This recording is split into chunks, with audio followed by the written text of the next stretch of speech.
আজকের পাঠটা হলো সত্য নয় পরম সত্য, ধর্ম নয় পরম ধর্ম। আপনারা এখন দেখছেন সনাতন মিডিয়া। কলি পাবন অবতার, পরম প্রেমময়, প্রেম পরতত্ত্ব সীমা, রাধা মাধব মিলিত তনু, পরম করুণা বরুণালয়, কলিযুগ জীবের একমাত্র আশ্রয় গতি, শ্রী শ্রী গৌর নিত্যানন্দের অপার অনুকম্পায়, শ্রী শ্রী গান্ধার্বিকা গিরিধারীর অপার করুণায়,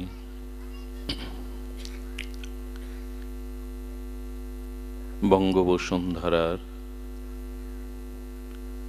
মোকসেদপুরস্থ প্রভাকর দিয়ে আঁকড়াতে ভুবনমঙ্গল বিশ্বপাবন যুগধর্ম শ্রী শ্রী হরিনাম সংকীর্তন মহাযজ্ঞের পূর্বে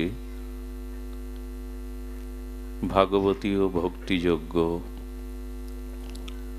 অমীয় সুধাযজ্ঞের যে পরম আয়োজন, সেই পরম আয়োজনে শ্রীমন্দির শ্রী অঙ্গনে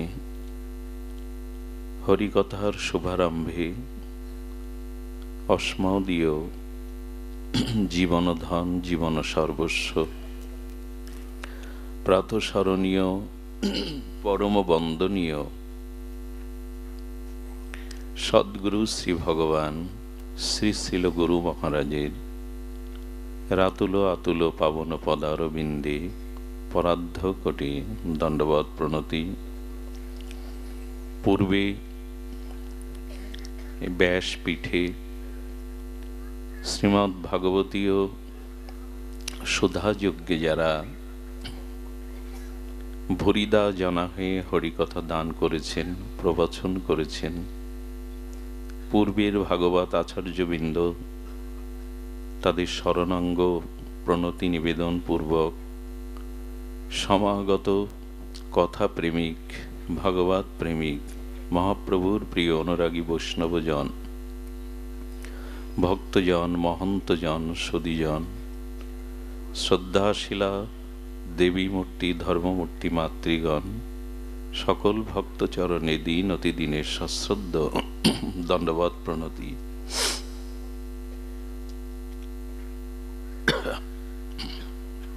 সদীজন,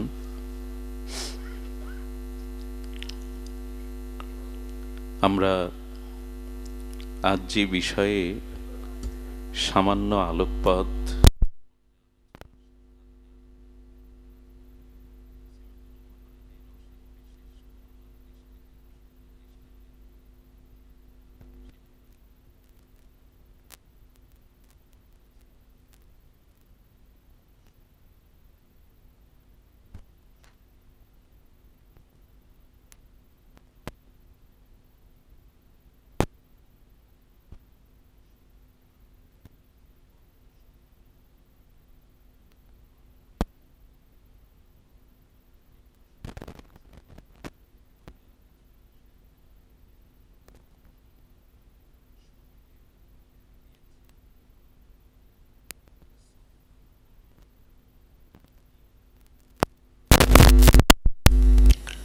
ভাগবত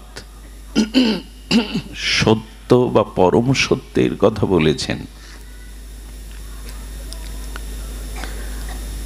এবং ভাগবত ধর্ম তৎসহ পরম ধর্মের কথা বলেছেন। সত্য পরম সত্য, ধর্ম পরম ধর্ম, এই প্রসঙ্গে আসুন ভাগবত কৃপায়, শ্রীল গুরু মহারাজের কৃপায় আপনাদের প্রসন্ন দৃষ্টিতে আমরা ধ্যান বা মনোযোগ সহকারে শ্রবণ করার চেষ্টা করি। সত্য শব্দে আমরা পরিচিত।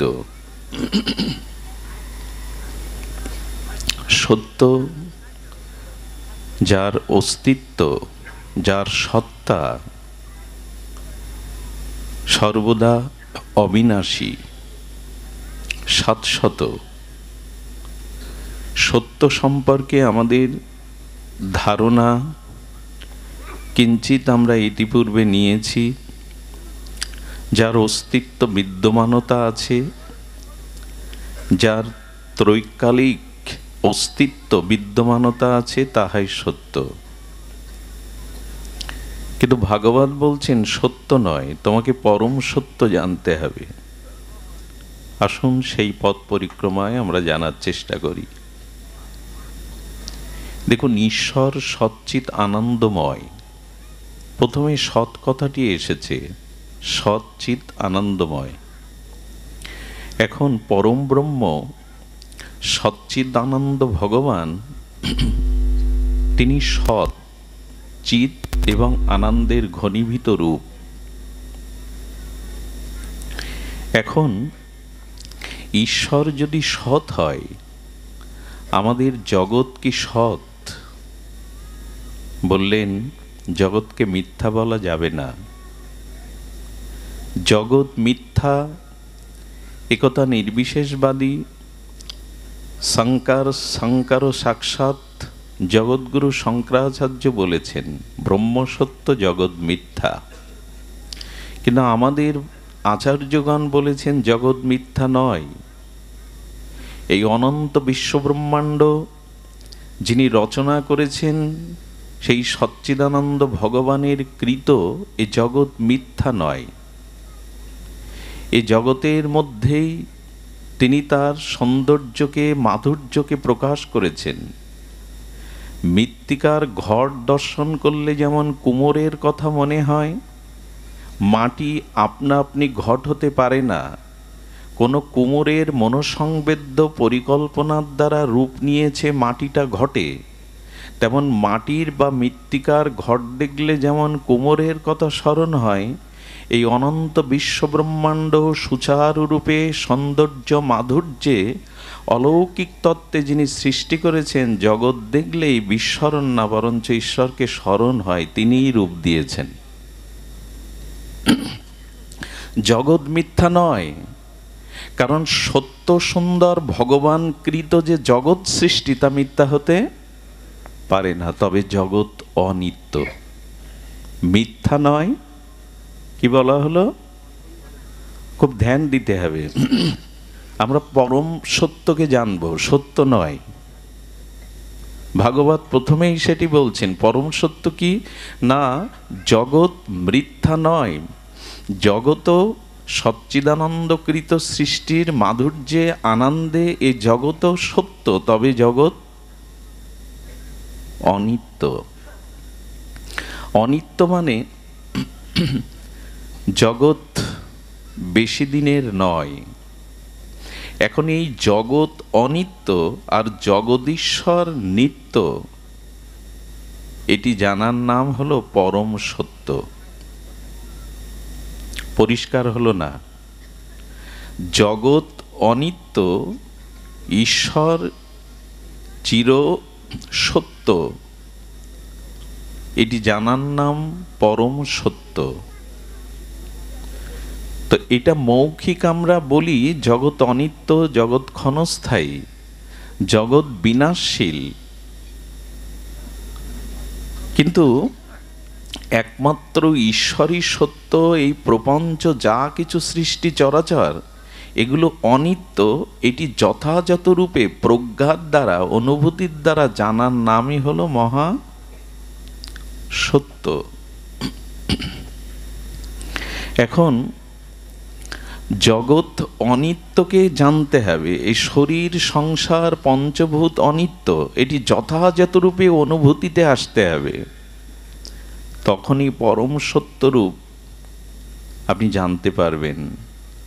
জগতের প্রতি যে মোহ, ত্রিগুণ মায়ার প্রতি যে আসক্তি, মোহ যতদিন আছে ততদিন সত্য জানলেও পরম সত্য জানা হবে না।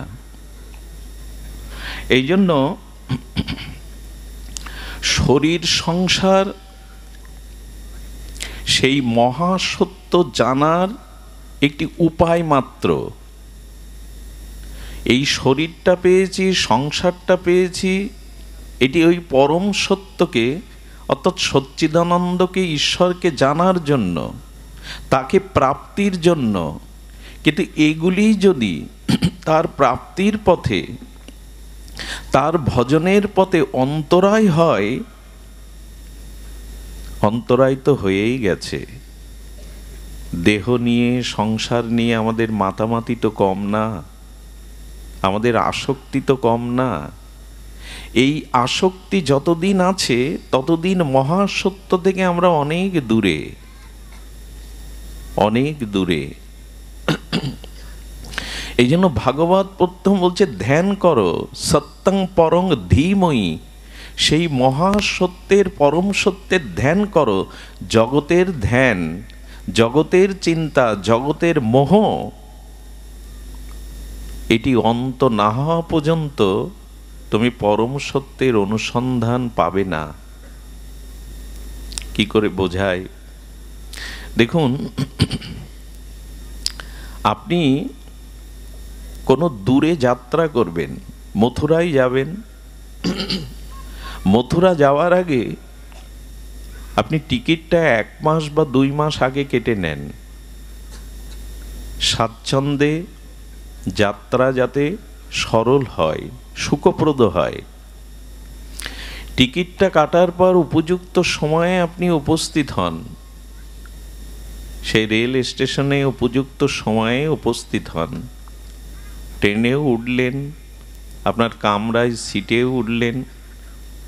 এখন ট্রেনের কামরাতে সিটে ওঠার পরে যদি কেউ জিজ্ঞাসা করে আপনি ট্রেনে উঠেছেন কেন, সিটে বসার জন্য, কি উত্তর হবে? সিটে বসার জন্য ট্রেনে উঠেছেন। মথুরাতে বা গন্তব্যে পৌঁছাবো বলে ট্রেনে উঠেছি, সিটে বসছেন কেন? বলে যাত্রাটা সুখকর হবে, দাঁড়িয়ে তো যাওয়া যায় না, এই জন্য সিটের প্রয়োজন। কিন্তু সিটে বসবার জন্য ট্রেনে উঠেছে কি? একটু পরে জল বের করলেন, জল টল গুছিয়ে নিয়েছেন খাদ্যাদি। কেউ যদি প্রশ্ন করে ট্রেনে উঠেছেন কি জল খাওয়ার জন্য, উত্তর কি হবে? একই উত্তর হবে, মথুরায় যাব বলে উঠেছে, কিন্তু পিপাসার্ত জল একান্ত প্রয়োজন। আচ্ছা, আপনি ক্ষুধাতে খাদ্য খাবার যেটা প্রস্তুত করে গৃহ থেকে প্রস্তুত করে এনেছেন, সেটা খাওয়ার বেলায় যদি একই প্রশ্ন করা হয় ট্রেনে উঠেছেন কি খাওয়ার জন্য, হলো না, মথুরায় যাওয়ার জন্য, কিন্তু খাওয়াটা প্রয়োজন। রাত এলে যখন ঘুমাচ্ছেন, দূরের যাত্রা, ট্রেনে উঠেছেন কি ঘুমানোর জন্য, বলো না, ঘুমানোটা প্রয়োজন, খাওয়াটা প্রয়োজন, বসাটা প্রয়োজন, জলপানটা প্রয়োজন, কিন্তু লক্ষ্য হলো মথুরায় যাওয়া। আচ্ছা, ট্রেনের কামরাতে আপনি একা নন, নানান বয়সী, নানান বিচিত্র মানুষ আপনার চারপাশে। সময় যত গড়িয়ে যায় তত সম্বন্ধ তৈরি হয়ে যায়। কেউ কাকা, কেউ কাকিমা, কেউ বন্ধু। ছোট বাচ্চা থাকলে স্নেহের পাত্র হয় কি না? সম্বন্ধ হলো কি না? একটা আলাপ পরিচয়ের মধ্যে একে অপরের মধ্যে পিতা, মাতা, ভ্রাতা, বন্ধু, কাকা, সজ্জন, পুত্র সম সম্বন্ধ হয়ে যায়। কেউ যদি প্রশ্ন করে এই সম্বন্ধ করার জন্য কি ট্রেনে উঠেছেন, বলো এটা যাত্রাপথে তো হয়েই থাকে, এটা যাত্রাপথে তো হয়েই থাকে। আচ্ছা, মথুরার অগ্রে 2টি বা 5টি স্টেশনের আগে যাকে কাকা বলেছেন, যাকে পিতার মতো সম্মান করেছেন, সে নেমে যাচ্ছে। আপনি কি বলবেন আপনি নামবেন না, আমার সাথে চলুন? একথা বলেন কি কেউ? আপনার স্টেশন এসেছে, গন্তব্য এসেছে, আপনি নামবেন না, আপনার সাথে আমার একটা আন্তরিক সম্বন্ধ হয়ে গেল, তো আপনি নামবেন না। আচ্ছা, বিনিময়ে যদি উনি বলেন বাবা তুমি আমার সাথে নামো, আমি তোমার আন্তরিকতা ভুলতে পারছি না, আপনি নামবেন তো? 2 স্টেশন আগে নামবেন? নামবেন না।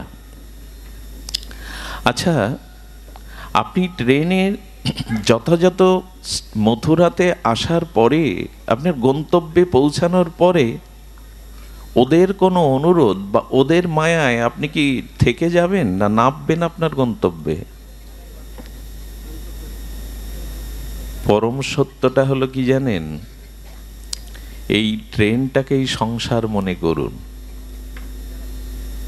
এখানে আপনি উঠেছেন সেই পরম সত্যের কাছে পৌঁছানোর জন্য, যার কাছ থেকে এসেছিলেন।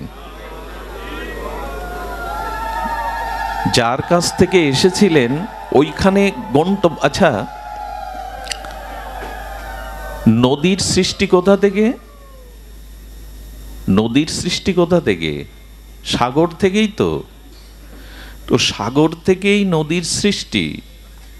এখন লক্ষ্য করবেন, ওই সাগরে বাষ্প হয়ে মেঘমালা হয়ে মেঘটা তো আর সাগরেই পতিত হবে এমন নয়।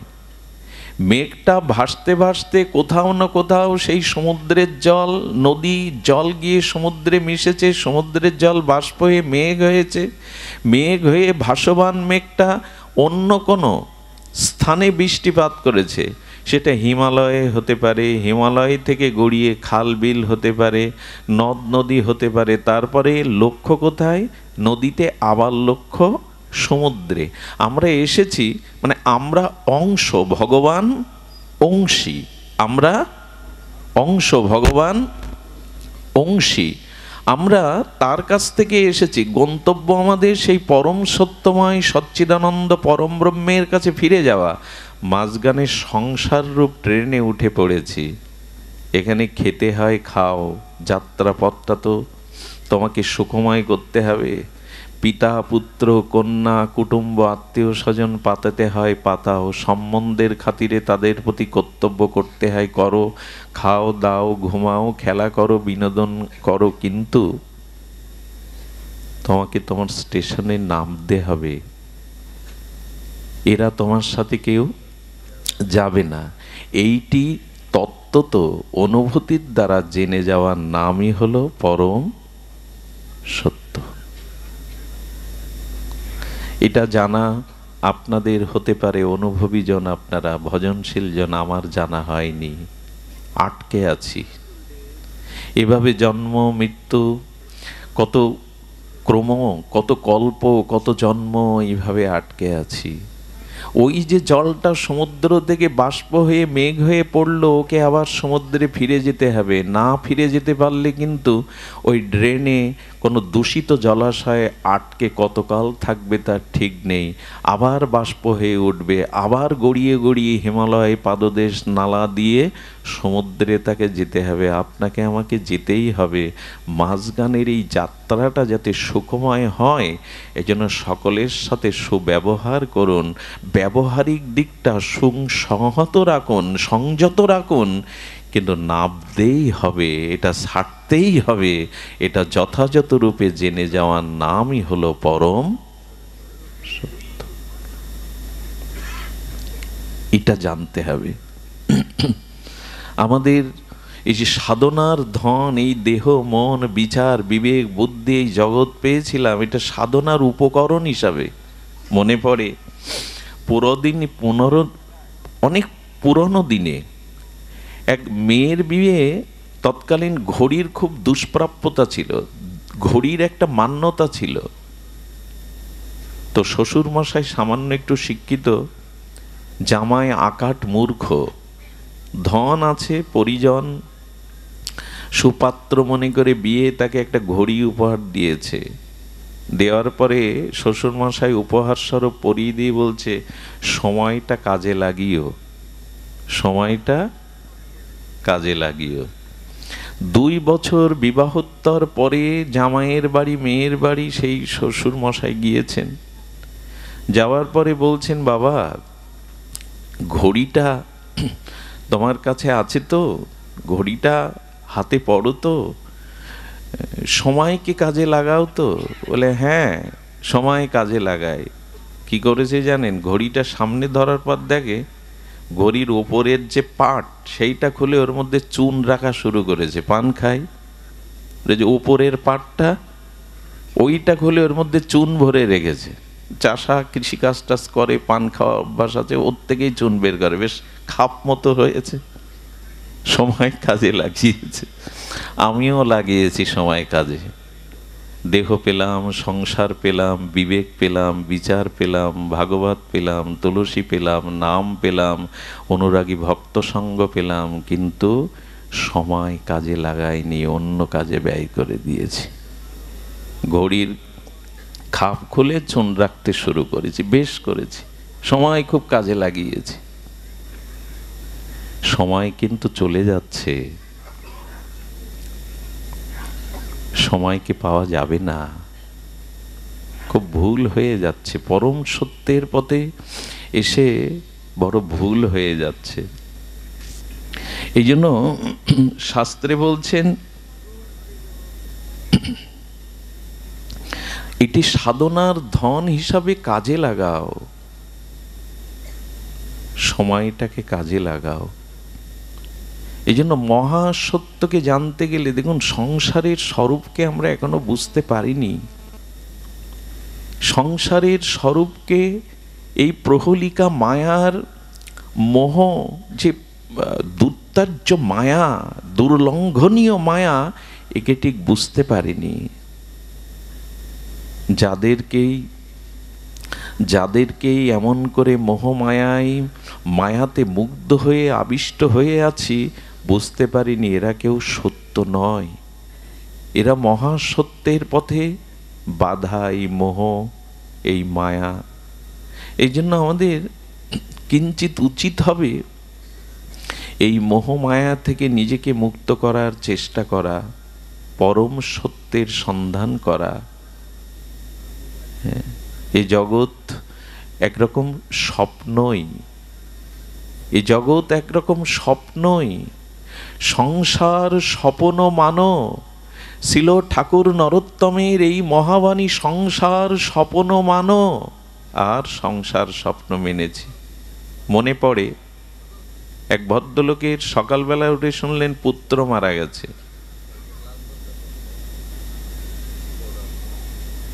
মৃত পুত্রকে নিয়ে কাঁদবে, কিন্তু উনি হাসছেন। স্ত্রী ভাবল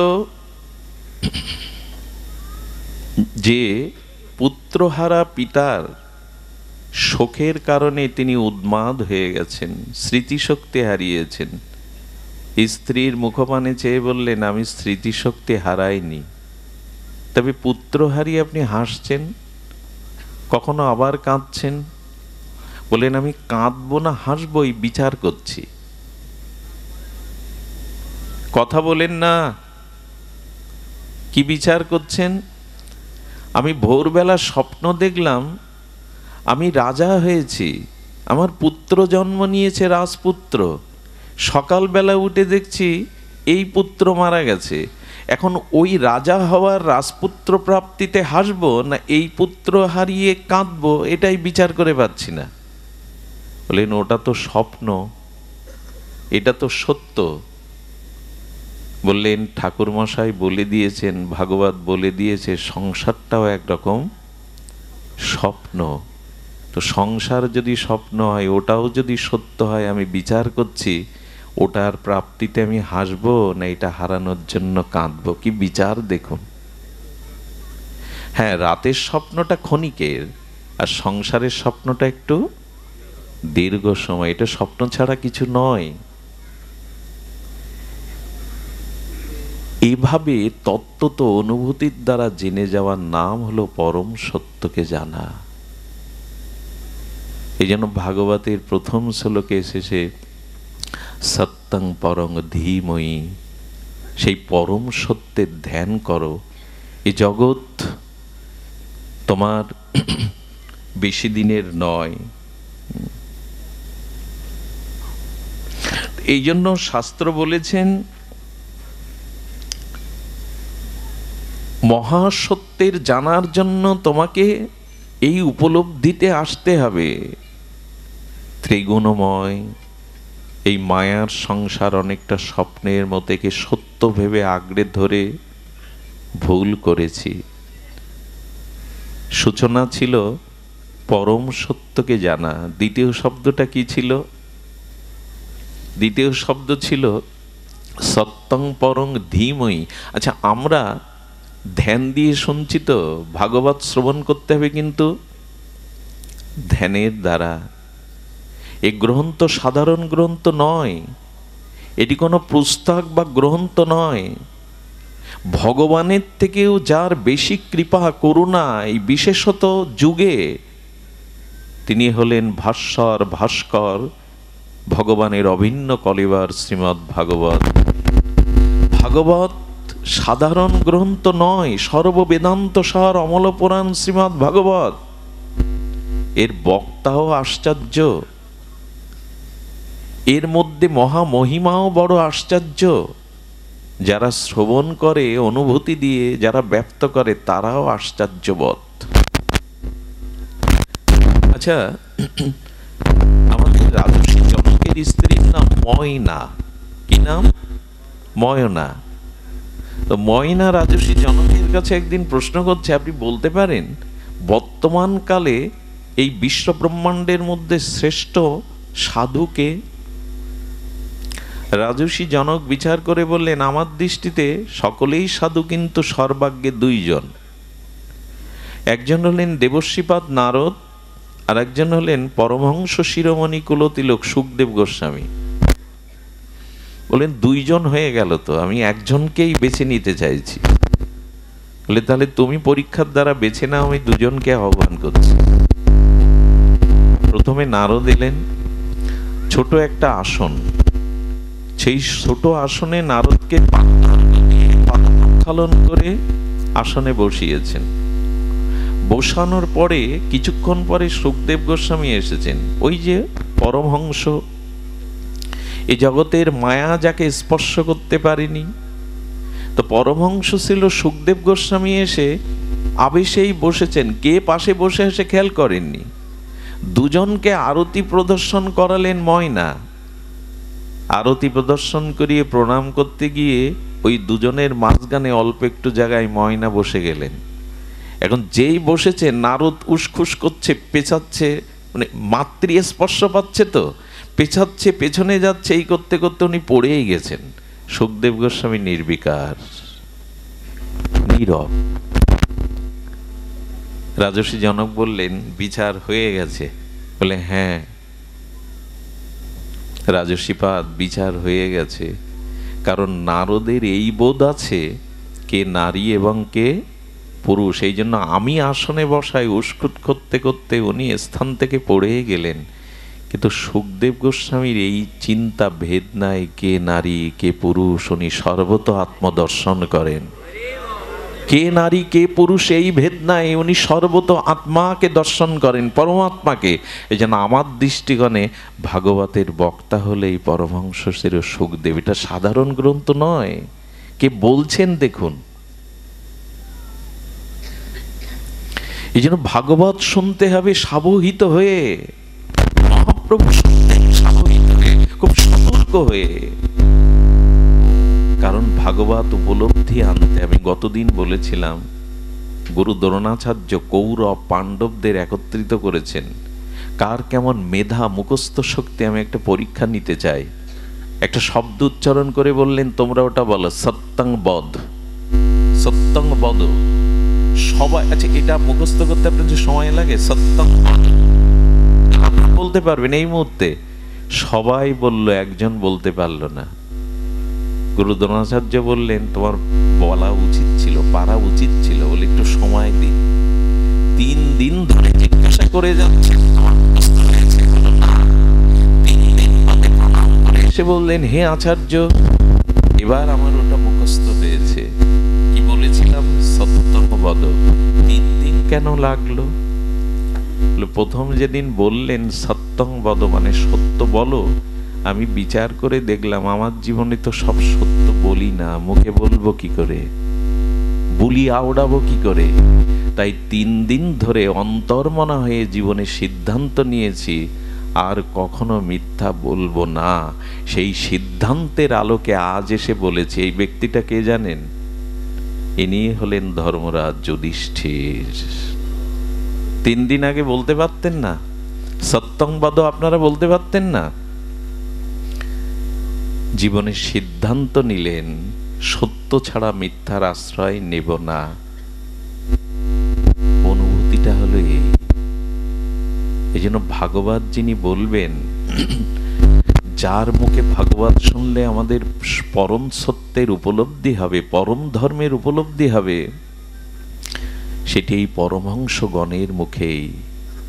সত্যং বদ, এই শব্দটা উনি 3 দিন এবং জীবনে সেটা প্রতিপালনও করেছিলেন, জীবনের অন্ত সময় পর্যন্ত প্রতিপালন করেছিলেন ধর্মরাজ যুধিষ্ঠির। এই জন্য আমাদের ভাগবতটাকে অনুভূতিতে আনতে হবে। ভাগবত বক্তা, ভাগবত শ্রোতা এরা সাধারণ না। সদ্য হৃদয় অবরুদ্ধ অতি শুশ্রবি তৎক্ষণাৎ। ভাগবতের মহিমা এটা ব্যক্ত করা সম্ভব। কি বলছেন? বলছেন ভাগবত আমি শ্রবণ করার সৌভাগ্য পাইনি, শ্রবণ করব এই সিদ্ধান্ত নেওয়ার সাথে সাথে ভগবান তার হৃদয়ে বাধা পড়ে যায়, অবরুদ্ধতি।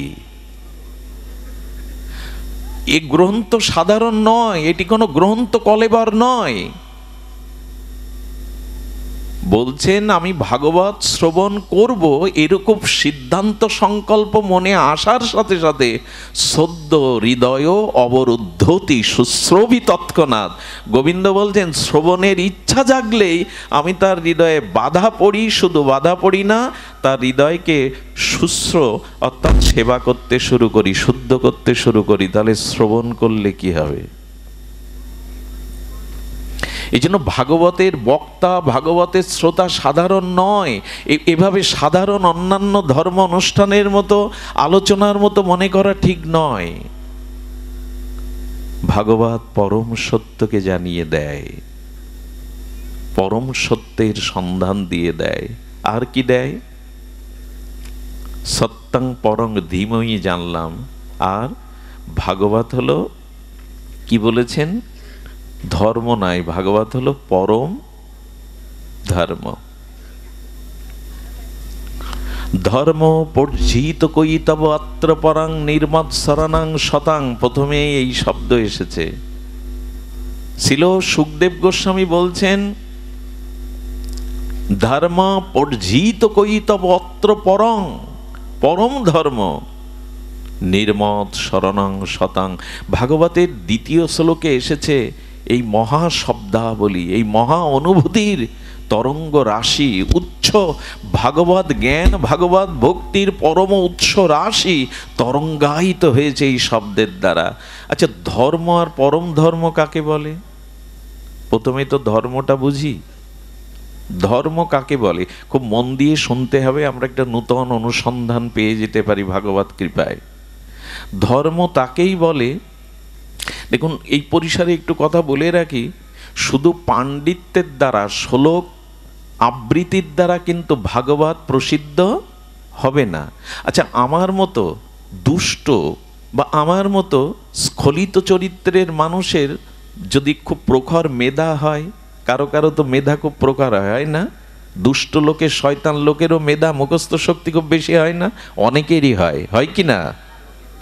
তা পুরো 18,000 শ্লোক আমি মুখস্থ করলাম, ঘন্টার পর ঘন্টা শ্রোতাকে মোহিত করে আবৃত করলাম, এই লক্ষণেই কিন্তু তিনি ভাগবত বক্তা নন। অনেক দুষ্ট শয়তান লোকেরও মুখস্থ শক্তি, মেধা শক্তি থাকতে পারে। কে তবে ভাগবত? না, ওই মুখস্থ বা ওই মেধার সাথে সাথে যার সমস্ত চিত্ত মন দেহ ভগবত চরণে পরম ধর্মে সমর্পিত হয়েছে, ওই রসে যিনি রসজ্ঞ হয়েছেন, ভাবুক হয়েছেন, তিনি ভাগবত।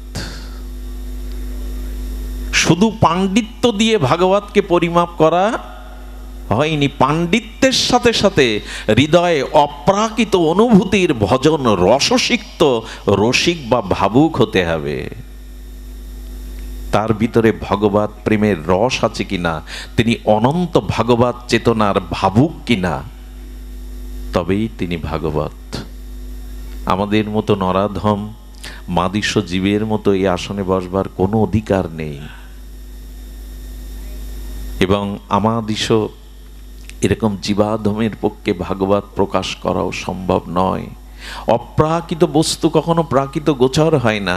এই জন্য আমরা পরম ধর্ম জানার আগে জানি ধর্ম কাকে বলে। এটা খুব অদ্ভুত কথা এসেছে। দেখুন, ধর্ম আজকে আচারিত হচ্ছে প্রচুর, কিন্তু প্রকৃত ধর্মটা কি একটু ধ্যান দিতে হবে। রাবণ সারাটি জীবন তার পাণ্ডিত্য, আমার মনে হয় রাবণের পাণ্ডিত্যের মতো পাণ্ডিত্য ভূমণ্ডলে খুব কম ছিল।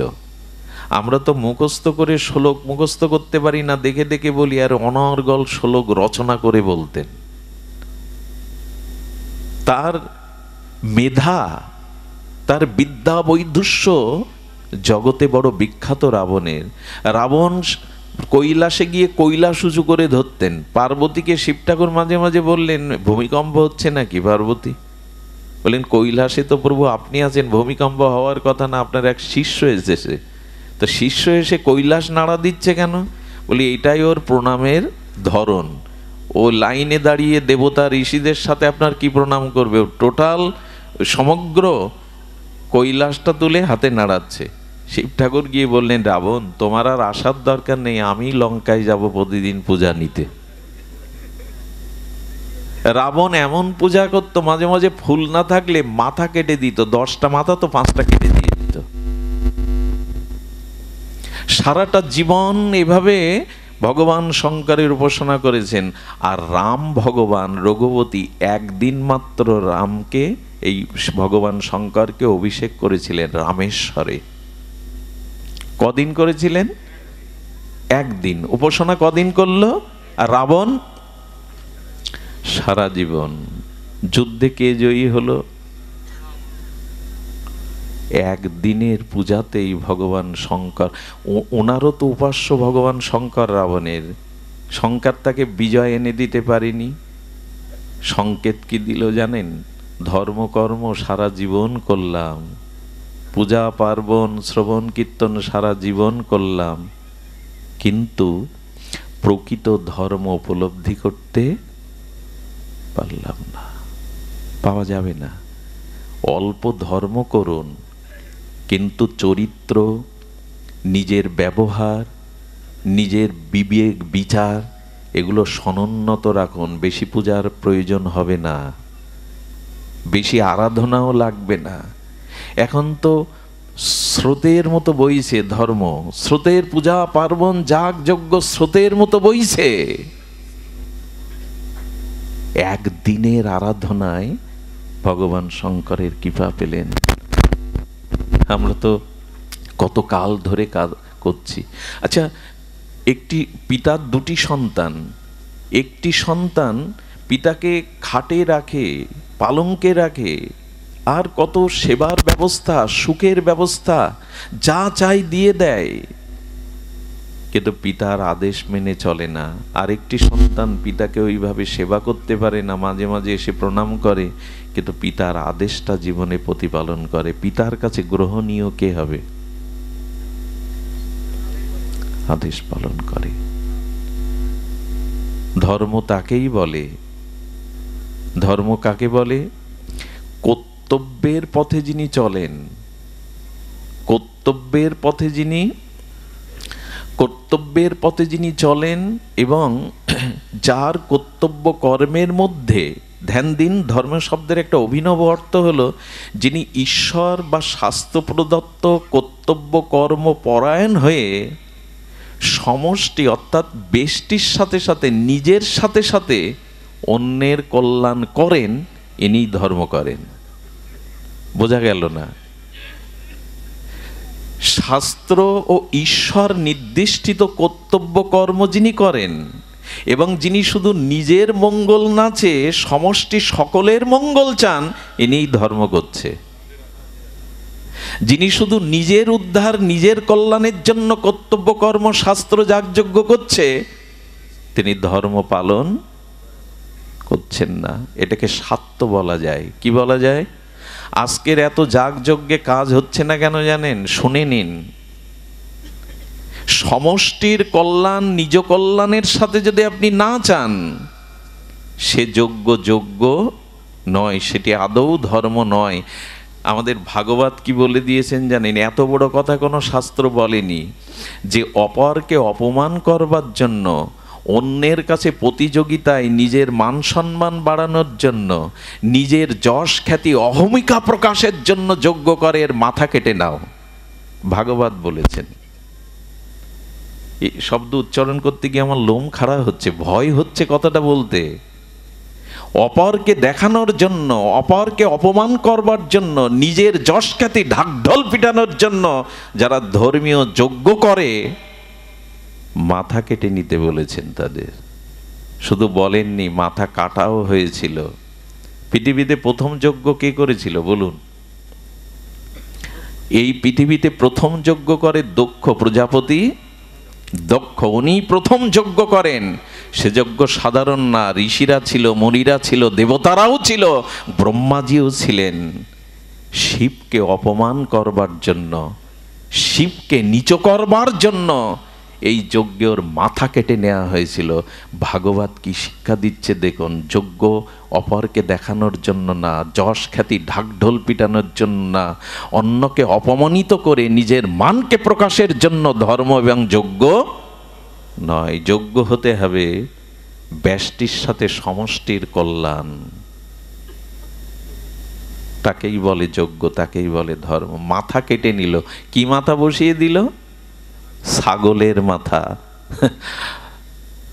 তাদের স্মৃতি মনুষ্যস্তর স্মৃতি নয়, ছাগলের মাথা বসিয়ে দিল। এখন হয় কি, ওখানে 70,000 টাকা প্যান্ডেল, আমি 1 লাখ টাকার করে দেখাবো। ওরা সঞ্জয় বাবুকে এনেছে 70,000 টাকা দিয়ে, আমি অনিল বাবুকে আনবো। প্রতিযোগিতার নাম যজ্ঞ, অপরকে দেখানোর নাম যজ্ঞ আদৌ নয়। বুঝতে ভুল হয়েছে। ধর্ম তাকেই বলে, যজ্ঞ তাকেই বলে ব্যষ্টির সাথে সমষ্টির কল্যাণ যখন আপনার দ্বারা হবে, নিরভিমানে নিরহংকারে নিজের কর্তৃত্ব ত্যাগ করে, তারই নাম ধর্ম। ধর্মের সংজ্ঞা আমাদের জানতে হবে। ধর্ম ধর্ম কি করে? তাপত্রয় নষ্ট করে। ধর্ম কি করে? তাপত্রয় নষ্ট করে।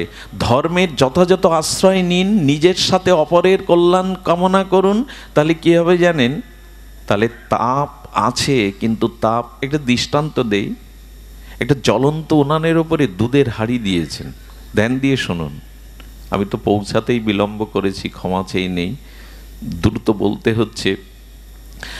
হাঁড়িতে, জ্বলন্ত উনানে হাঁড়িতে দুধ দিয়ে দিলেন, দুধটা উদ্বর্তনশীল হয়ে পড়ে যাচ্ছে, দুধটা পড়ে যাচ্ছে। আপনি কি করেছেন? দুধটা বাঁচানোর জন্য দৌড়ে গিয়ে তপ্ত সেই গরম হাঁড়ি ধরলেন। হাঁড়ি কি আর থাকে? হাতও পড়ল, হাঁড়িও উল্টালো, দুধও শেষ। হয়তো প্রায় এরকম। কিন্তু একজন ব্যক্তি দেখছেন দুধ উদ্বর্তন হয়ে যাচ্ছে, তিনি একটা গামছা নিলেন, নরম কাপড় নিলেন, নিয়ে ধীরস্থিরভাবে গিয়ে কাপড় দিয়ে, নতুন গামছা দিয়ে ধরে লাবালেন। তাপ লাগলো তো? হাত পুড়লো তো? পড়লো কি? পাত্র উল্টে গেল কি? দুধ নষ্ট হলো কি? এরই নাম ধর্ম। এরই নাম ধর্ম। মানে সংসারে দৈহিক, মানসিক, আধ্যাত্মিক তাপ আছে, যন্ত্রণা আছে, কিন্তু যা ধারণ করলে ওই তাপকে ধরলেও তুমি আর পুড়বে না। তাপ আছে, অথচ তাপ লাগবে না, জ্ঞান হারাবে না, অমৃতরূপ জ্ঞান হারাবে না, পাত্রও সুরক্ষিত থাকবে, তারই নাম ধর্ম। সংসারে তাপ যাবে, জ্বালা যন্ত্রণা রোগ শোক যাবে, তুলে দিতে পারবেন? সংসারে মৃত্যু থাকবে না, অশান্তি থাকবে না, জ্বালা থাকবে না, এমন হয়েছে কখনো? ধর্মকে ধরা মানে তাপ থেকে মুক্ত হওয়া। এই জন্য এখন যারা, আপনারা কত দূর থেকে এসেছেন, এখন সাংসারিক, মানসিক, শারীরিক তাপ আপনাদের আর দগ্ধীভূত পোড়াতে পাচ্ছে কি? আছে কোনো সংসার জ্বালা এখানে অনুভূত হচ্ছে? যদি মন দিয়ে শোনা যায়, বিশ্বাস দিয়ে শোনা যায়। দেখুন, শুধু বাইরের বিকাশ, বাইরের উন্নতি করেন না। শুধু বাইরের বিকাশ, বাইরের উন্নতি করলে রাবণের লঙ্কার বিকাশ হয়ে যাবে, অযোধ্যার বিকাশ হবে না। লঙ্কাও সোনার লঙ্কা, সোনা দিয়ে গড়া, কিন্তু বাতি জ্বালাবার আর কেউ থাকবে না। তাই শুধু বাইরের বিকাশ, বাইরের উন্নতি করবেন না। ওই যে কালকে কি বলছিলাম শঙ্কর, মানুষ এসে বসে কোথায়? ড্রয়িং রুম, কি বলে, গেস্ট হাউস, আমি তো আবার এসব জানি না। তো ধরেন আপনার বাড়ির ভেতরের ঘরের বাইরের ঘরে অতিথি যারা এসে ওখানে অবস্থান করে, যাদের বসতে বলেন, ওটা পরিপাটি রূপে শিল্পমণ্ডিত করে, সংস্কার করে, আধুনিকতার ছোঁয়া দিয়ে সাজানো, পরিপাটি করা, কিন্তু ঘরের মধ্যে আবর্জনা, দুর্গন্ধ। এরকম বিকাশ চাইবেন না। ঘর বাড়ি ফিটফাট, পোশাক আশাক ফিটফাট, এখন মঞ্চ টঞ্চ আলোয় ভরা, ভেতরের বিকাশ হয়নি, বিবেকের বিচার, এগুলো বিকাশ হয়নি। এটা হবে লঙ্কার বিকাশের মতো, অযোধ্যার বিকাশ নাই। ধর্মের মূল জিনিসটা হলো ত্যাগ। সেই ত্যাগই যদি না থাকে, আপনি ধর্ম করেন না, ওই রাবণের মতো সারা জীবন পূজা করে কাপালে কি হবে? তুলে পরাজিত হয়ে যাবেন, টিকতে পারবেন না। রামের মতো একদিন পূজা করুন, যথাযথ রূপে করুন, সৃষ্টির জগতের মঙ্গলের জন্য স্বার্থশূন্য হয়ে করুন, তাহলে দেখবেন ধর্ম যথাযথ রূপ নিয়েছে, যথাযথ রূপ নিয়েছে। আর একজনের যজ্ঞ নষ্ট হয়েছিল, মনে আছে? আমরা যা করছি এখন, তা যদি চোখে আঙুল দিয়ে একটু দেখানো যায় কেন কল্যাণ হচ্ছে না, তার কারণ দেখুন। নিকম্ভিলা যজ্ঞ কে করেছিল? মেঘনাদ, রাবণ পুত্র। এসব তো এখন আর পড়ি না, রামায়ণটন তুলে রাখা নেই ঘরে, আর ওটা তো আর লাল কাপড়ের মধ্যে কেউ বের করে না। রামানন্দ সাগর আমাদের খুব উপকার করেছেন রামায়ণ সিরিয়ালটা করে, কিছুটা অন্তত মানুষ জানতে পেরেছে। ইন্দোনেশিয়ার মতো রাষ্ট্রে রামায়ণকে, মহাভারতকে তাদের পাঠ্যপুস্তক হিসাবে স্বীকৃতি দিয়েছে। আর আমার দেশের সনাতনী হিন্দুরা রামায়ণ খোলে না, মহাভারতও খোলে না। দেখুন মহাভারতের চরিত্র, রামায়ণের চরিত্র কি পার্থক্য। মহাভারত এক সিংহাসনের জন্য, হস্তিনাপুরের সিংহাসনের জন্য কৌরবরা শেষ হলো, সব শেষ হলো। এক সিংহাসন নিয়ে যতুগৃহ রচনা, বিষ খাইয়ে মারতে যাওয়া, দ্রৌপদীর বস্ত্রহরণ, বনবাস, কুরুক্ষেত্রের যুদ্ধে রক্তের গঙ্গা বয়ে যাওয়া, বিধবার অশ্রু, এমনি করে সব শেষ। আবার অযোধ্যার এক সিংহাসনের অবস্থা দেখুন। ওখানে এক সিংহাসনে ভরতকে বসাবে বলে রাম বনবাসে চলে গেল, ওই একই সিংহাসনের জন্য। আর ভরত প্রভুর পাদুকা 14 বছর ছাতা ধরে প্রতিপালন করলেন। ওখানে যুদ্ধ নেই, ত্যাগের কারণে, আর এখানে ভোগের কারণে। কি অদ্ভুত দৃষ্টান্ত দেখুন তো সনাতন ধর্মের। মহাভারত দেখাচ্ছে এক সিংহাসনের জন্য কুরুক্ষেত্র হয়, অযোধ্যা শেখাচ্ছে এক সিংহাসনের জন্য 2 জন আত্মত্যাগ করছে। একজন 14 বছর বনবাস যাচ্ছে, আর একজন পাদুকাকে সিংহাসনে রেখে পূজা করছে। ত্যাগ কাকে বলে দেখো, ধর্ম কাকে বলে, বাঁচতে শেখায় রামায়ণ। ত্যাগ করো। আর হয়েছে ত্যাগ, আমি বাঁচলেই হলো, আমি খেয়ে পরে আমার ঘরের মধ্যে বউ ছেলে মেয়ে আত্মীয় স্বজন এরাই ভালো থাকলে হলো, জগৎ প্রলয় হোক তাতে আমার কি। এখন ধর্ম এই, এখন যাগযজ্ঞ এই। নিকুম্ভিলা যজ্ঞ করছিল কেন জানেন? এই যজ্ঞ সম্পন্ন করতে পারলে সবাইকে নাশ করতে পারবে মেঘনাদ। বিভীষণ বলে দিল রঘুপতি রামকে, এ যজ্ঞ সৎ উদ্দেশ্য হচ্ছে না, অসৎ উদ্দেশ্য হচ্ছে।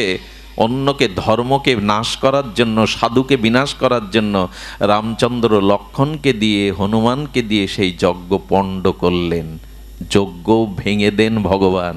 যদি সেই যজ্ঞ সাধু নিপূরণের জন্য, সত্যকে অস্বীকার করে নিজের ব্যক্তি স্বার্থ পূরণের জন্য হয়, ভগবান রামচন্দ্র যজ্ঞেশ্বর সেই যজ্ঞ নষ্ট করে দিলেন। কি হবে যজ্ঞ করে যদি আপনি জগতের, সমাজের, অন্যের কল্যাণ না হয়? শুধু হই হুল্লোড় করা। ধর্ম তাকেই বলে যা তাপ হতে বিবেক জ্ঞানকে সুরক্ষিত করে, তাপ লাগতে দেয় না। সব থেকে বড় ধর্ম এই জন্য আমাদের নিজের কল্যাণের সাথে সাথে অন্যের কল্যাণ আর সকলের জন্য ত্যাগ স্বীকার করা, এটা যতদিন না আসবে। দেখুন, সব থেকে বড় কথা, জাম্ববান সাধুর পোশাক পরেনি, কিন্তু জাম্ববান পূজিত হয়। আর রাবণ সন্ন্যাস বেশ নিয়েছিলেন, কালনিমি সন্ন্যাসের বেশ নিয়েছিলেন, ওদের পূজা হয় না। যুধিষ্ঠিরের নাম শুনলেই মানুষ মাথা নত করে, অথচ কারো ঘরের সন্তান দুর্যোধন নাম রাখে না। এর মধ্যে কারো সন্তানের নাম দুর্যোধন রেখেছেন কেউ? কেন রাখেন না? কেন? অর্জুন নাম রাখা হয়, নকুল সহদেব রাখা হয়। ত্যাগ আনুন। ধর্ম মানে অনুষ্ঠান নয়, ধর্ম মানে আমার মতো পোশাক পরিচ্ছদ নয়। জাম্ববান ভাল্লুক, ওনার সাধুর পোশাক নেই, কিন্তু রামের পাশে উনি পূজিত হন।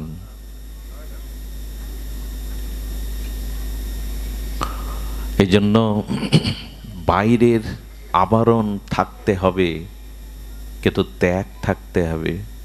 আমাদের ভিতরে অপরের কল্যাণ চিন্তা থাকতে হবে। দুটো যজ্ঞ নষ্ট হলো, আর দুটো যজ্ঞ পূর্ণ হলো। এক বিশ্বামিত্রের যজ্ঞ, রাম লক্ষ্মণকে এনে উনি যজ্ঞ করেছিলেন। কেন জানেন? এই যজ্ঞে রাবণের সমস্ত অনুচরগণ এসে ঋষিদের মেরে যজ্ঞ নষ্ট করে দিত। যজ্ঞ করলে জগতের হিত হবে, ফসল হবে, বৃষ্টি হবে, প্রতিকূলতা আসবে না। যজ্ঞ করলে সেই ধূমের দ্বারা দেবতা সন্তুষ্ট হবে, তাতে প্রকৃতির ভারসাম্য থাকবে। আজকে পৃথিবী চিৎকার করছে, প্রকৃতির ভারসাম্যতা নেই, শীত চলে যাচ্ছে,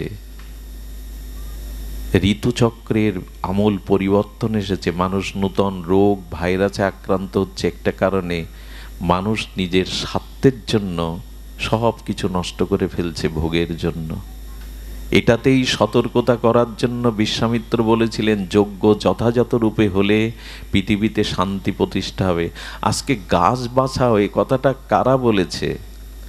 আজকে সরকার লিখছে যে বৃক্ষ নিধন করো না, অথচ সনাতন ধর্ম বৃক্ষকে কোটি কোটি বছর আগে পূজার আসনে বসিয়েছে, সিঁদুর দিয়ে জল ঢেলে তাকে দেবতার পূজার আসনে বসিয়েছে। কারা কারা শিখিয়েছে এটা? সনাতন ধর্মকে আমরা উপলব্ধি করতে পারিনি, এটা কত বিশ্বজনীন ধর্ম। সারা পৃথিবীতে দেখবেন কোনো অনুষ্ঠান হলে তাদের মতো ক্রিয়ায় তারা তাদের মঙ্গল কামনা করে। সনাতন ধর্মের ক্ষুদ্র থেকে বৃহৎ অনুষ্ঠানে মঙ্গল কামনা হয় বিশ্ববাসীর। সর্বে ভবন্তু সুখিনঃ, সর্বে সন্তু নিরাময়া, সর্বে ভদ্র। এত উদার বাণী এই ধর্মের। পৃথিবীর সকলেই সুখী হোক, সকলেই মঙ্গল লাভ করুক, কেউ যেন দুঃখ না পায়। সেই উদার, সেই জগৎ কল্যাণের ধর্মকে আজকে জল দূষণের জন্য বলা হচ্ছে, কিন্তু আমরা জলকে পূজা করি, বৃক্ষকে পূজা করি, হোমের দ্বারা ঘৃতর দ্বারা বায়ুকে বিশুদ্ধ করি, বিল্লপত্র, হ্যাঁ, জটডুমুর, ঘৃত, ধুনা দিয়ে আমরা বাতাসকে পবিত্র করি। বাতাসের পূজা আজকে দরকার, দূষিত হয়ে যাচ্ছে প্রকৃতি। এই জন্য বলছেন, দেখুন, ক্রিয়ার বিপরীতে একটা প্রতিক্রিয়া, বিপরীতে প্রতিক্রিয়া আসবে। এই জন্য সনাতন এত বৈদিক 700 আদর্শ থাকতেও অভিশাপ লাগে কখন জানেন? এই ধর্মের প্রকৃত চর্চা না হওয়ায়, গবেষণা না হওয়ায়, ধর্মের মৌলিক তত্ত্বটা না জানায়। এই ধর্ম থেকে মানুষ এখন অন্য ধর্মেও চলে যাচ্ছে। এর থেকে বড় কলঙ্কের আর কি আছে, ব্যর্থতার কি আছে? শুধুমাত্র অনুশীলনের অভাব, শুধুমাত্র এই ধর্মটাকে যথাযথ রূপে উপলব্ধির অভাব। এই জন্য ভাগবত প্রয়োজন। ধর্ম আমরা জানলাম, ধর্ম মানে ব্যষ্টির সাথে সমষ্টির কল্যাণ। ধর্ম মানে শাস্ত্র নির্দিষ্টিত কর্তব্য কর্ম পরায়ণ হয়ে সকলের কল্যাণের নিমিত্তে কর্ম করা। আসুন আমরা এই যজ্ঞ শুরু করি। আর একজন যজ্ঞ করেছিলেন দশরথ, তার উদ্দেশ্য ছিল ভগবানকে পুত্ররূপে পাওয়া, সুসন্তানের জন্য যোগ্য। আমার মনে হয় দশরথের মতো সনাতন হিন্দুর ঘরে এখন সুপুত্র পাওয়ার জন্য যজ্ঞ করা উচিত, তপস্যা করা উচিত। ভালো পুত্র চায়। এই সনাতন ধর্মের উত্তরাধিকার ভাবে সুসন্তান চায়। দশরথ যজ্ঞের দ্বারাই রাম ভগবানকে এই চার রূপে পরম ব্রহ্মকে তিনি পেয়েছিলেন। শুধু ভক্তমণ্ডলী, এই জন্য আমরা ধর্মের সংজ্ঞাটি সামান্য জানলাম, যে ধর্ম ব্যষ্টির সাথে সমষ্টির কল্যাণ, ধর্ম কর্তব্য পরায়ণতাই হলো ধর্ম। আমি এই জন্য আপনাদের কাছে আবারও অনুরোধ করব, যেটুকু ধর্ম আচরণ, যাগ যজ্ঞ, যে পূজা পার্বণ যেটুকু করবেন, তার অর্থ জেনে, তার সরলত্ব জেনে, তার মর্মাত্ম জেনে, যাতে জগৎজীবের কল্যাণ চিন্তায় সেটা সমর্পিত হয়, এটাই ধর্ম। যাকে ধারণ করলে আর তাপ আর বিনাশ আসবে না, সেইভাবেই যেন আমরা ধর্ম প্রতিপালন করি। কিন্তু পরম ধর্ম কাকে বলে? আমরা আজকে আলোচনার বিষয়বস্তু ছিল কি সত্য নয় পরম সত্য, ধর্ম নয় পরম ধর্ম। ভাগবত এই জন্য অনন্য গ্রন্থ। ভাগবত ধর্মের কথা শুধু শেখায়নি, পরম ধর্মের কথা শিখিয়েছে। পরম ধর্ম কাকে বলে আমরা এটি প্রসঙ্গে একটু আলোকপাত করব। পরম ধর্ম কি সেটা জানতে হবে। পরম ধর্ম হলো ভগবানের সাথে সম্বন্ধের দ্বারা একান্ত যুক্ত হওয়া। পরম ধর্ম হলো কোনো একটি সম্বন্ধের সাথে ভগবানের সাথে যুক্ত হওয়া। কথাটি আমরা আরো একটু বিস্তার বা প্রকাশ করবার চেষ্টা করি যাতে আমাদের অনুধাবন হয়। ধর্ম মানে ঈশ্বরের সাথে যুক্ত হওয়া। যদি বলেন আমরা কি বিযুক্ত, আমরা বিযুক্ত নয়, যুক্ত। তবে ঈশ্বরের সাথে আমার এখনো কোনো নিবিড় সম্বন্ধ রচনা হয়নি। এই জন্য ধর্মে আছি, পরম ধর্মে উঠতে পাচ্ছি না। ধ্যান দিন, উপনিষদ বলেছেন রসবই স, অর্থাৎ সেই পরম ব্রহ্ম কি, তাকে তুলনা করা হয়েছে কি দিয়ে? রস। রসবই স, রসই, তিনি রস, তিনি রসময়। পরম ব্রহ্ম হলো রস। এই রস কাকে বলে? পরম ধর্মে যেতে গেলে রসের অনুসন্ধান চাই। রস বই স, এ রস কাকে বলে জানেন? সন্তানের ক্ষুধার্ত মুখ দেখে মায়ের হৃদয়ে করুণার উদ্বেগ হলো। সেই করুণার কারণে ক্ষুধার্ত সন্তানের মুখপানে চেয়ে তার বুক থেকে দুগ্ধ স্খলিত হতে লাগলো। এরে বলে রস। বোঝা যায় কি? বোঝা যায় না। মায়ের বুকে সন্তানের সম্বন্ধ বা নারীর টানে তাকে দেখার সাথে সাথে তার ভিতর থেকে যে স্নেহ, করুণা, মমতা খরিত হয়ে রক্তবিন্দু থেকে অমৃত দুগ্ধ রূপান্তরিত শুধু হলো না, স্তন থেকে খসে পড়তে লাগলো। এরই নাম রস। রসই প্রেম, প্রেমই রস। ভগবানের সাথে প্রেমের সাথে কোনো সম্বন্ধ যখন যুক্ত হয়ে, সেই সম্বন্ধ যুক্ত প্রেম যখন স্নেহ দ্বারা বিগলিত হবে, ভাবের দ্বারা, সেই প্রেম পরিপক্ক দশায় ভাবের দ্বারা, স্নেহের দ্বারা বিগলিত রূপ নেবে, তারই নাম রস। রস মানে চমৎকারিত্ব, লোকত্রিয় আস্বাদনের আনন্দের নাম হলো রস। রস কথাটা যদি সহজভাবে বুঝি তাহলে বুঝতে হবে প্রেম। প্রেমই রস, রসই প্রেম। মায়ের চিত্তে সন্তানের জন্য যে প্রেম, ভালোবাসা, স্নেহ, মমতা আছে, ওটার জন্য স্নেহ রক্ত থেকে দুগ্ধ খরিত হয়। ভগবানের সাথে কোনো সম্বন্ধ যদি শুধু প্রেমের সম্বন্ধ হয়, আর ওই প্রেমের স্নেহ বিগলিত হয়ে যদি হৃদয় থেকে আনন্দ রস খরিত হয়, এরই নাম পরম ধর্ম। কি করে বোঝায়, বোঝানোর ক্ষমতাই তো নাই। তবে এইটুকু বুঝি, এই রস আবার অবস্থান ভেদে এক এক রূপ নেয়। এই রস আবার অবস্থান ভেদে এক এক রূপ নেয়। ওই পরম ব্রহ্ম কিন্তু রসময়। ঈশ্বরকে কি বলল উপনিষদ? রস বই সা রস। ঈশ্বর কি? ঈশ্বর রসময়। এই রস আবার যখন শ্রীধাম বৃন্দাবনে গোকুলে যশোদা অঙ্গনে আসেন ওই রস, তখন তার নাম হয় শ্রীকৃষ্ণ রস। ওই পরম ব্রহ্মের রস যখন অযোধ্যার কৌশল্যার কোলে আসে, তখন হয় রামরূপ রসব্রহ্ম। ওই রস যখন কাশীতে বারাণসীতে রস ঘনীভূত রূপ নেয়, তখন হয় শিব। বোঝা গেল কি? রস ঘনীভূত হলে কি হয়? জল জমাট বাঁধলে কি হয়? জলের কি আকার আছে? জল কি সাদা? ঠান্ডাকৃত যোগে, শীতলীকরণ যোগে জমাট বাঁধলে কি হয়? জলেরও আকার হয়, রূপ হয়।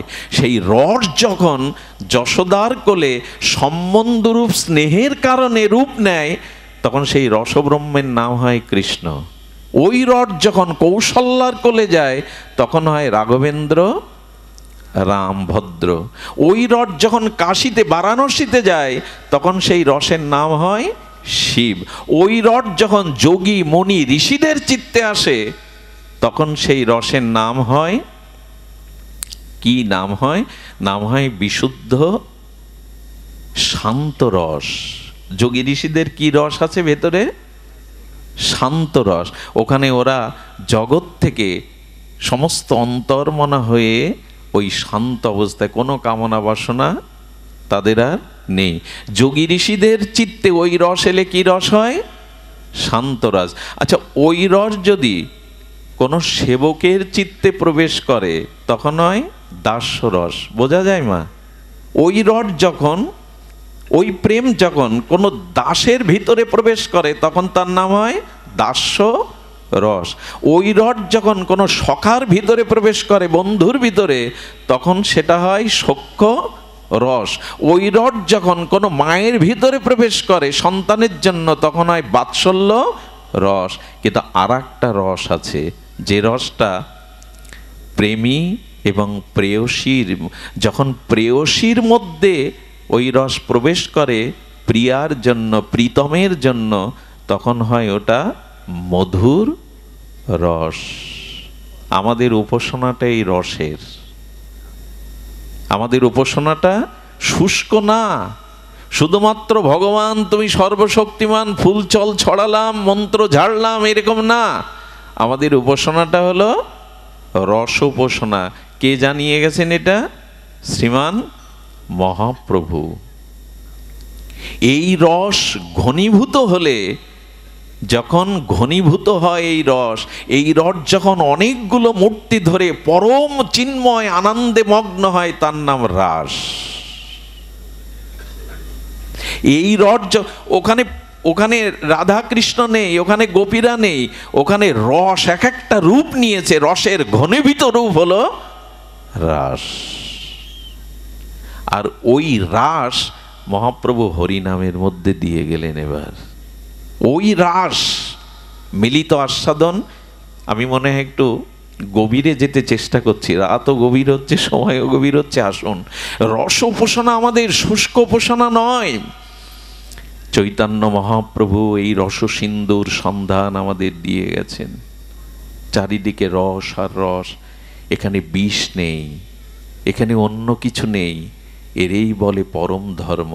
সেই পরম ধর্মের প্রথম সত্তাটি ওই রসে পৌঁছাতে গেলে যেটা আপনাকে ছাড়তে হবে, এই মুহূর্তে যদি ছাড়তে পারেন, ওই রসে আপনারও অধিকার। সেই ছাড়তে হবে হলো পুরুষ অভিমান।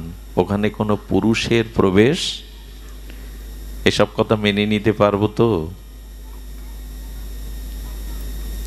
ওইখানে কোনো, আচ্ছা পুরুষের কেন নাই? নাই এই কারণে, পুরুষ শব্দটার একটা অর্থ হচ্ছে অহংকার। আমি তো কর্তা, আমি তো সব করি। এই জন্য আমাদের সমাজে নাম দেওয়া হয় পুরুষ শাসিত সমাজ। পুরুষ মানেই একটা কর্তা, অভিমান। তো অভিমান থাকলে, নিজে কর্তাভাব থাকলে ওই রসে কোনোদিন পৌঁছানো যাবে না। এই রসে পৌঁছাতে গেলে মহাপ্রভুই বলে দিয়েছেন। কারণ দেখবেন ওই রসের কোনো পুরুষ আকার বা প্রকৃতি আকার নেই। রসের আকার আছে কি? রসের আকার নেই। রস মানে প্রেম, প্রেম মানে আনন্দ। আরও একটা মজার কথা শুনুন, এই রস বা প্রেম এটা আস্বাদন একা হয় না। আচ্ছা, আপনারা সব চলে যান, বিদায় নেন, নিয়ে আমাকে এখানে একা বসিয়ে রাখুন, রস আস্বাদন হবে তো? রস হতে গেলে পতি পত্নী, রাধা কৃষ্ণ, জানকী রাম, দুটো কেন ওখানে? খুব মজার কথা, শাস্ত্র বলেছেন উপনিষদ, একাকী ন রমতে, একা কখনো রমন বা প্রেম বা আস্বাদন, ভালো করে শুনুন, একা কখনো রমন হয় না। একাকী ন রমতে, একা রমন হয় না। এই জন্য রস আস্বাদনের জন্য দুই তত্ত্ব লাগবে।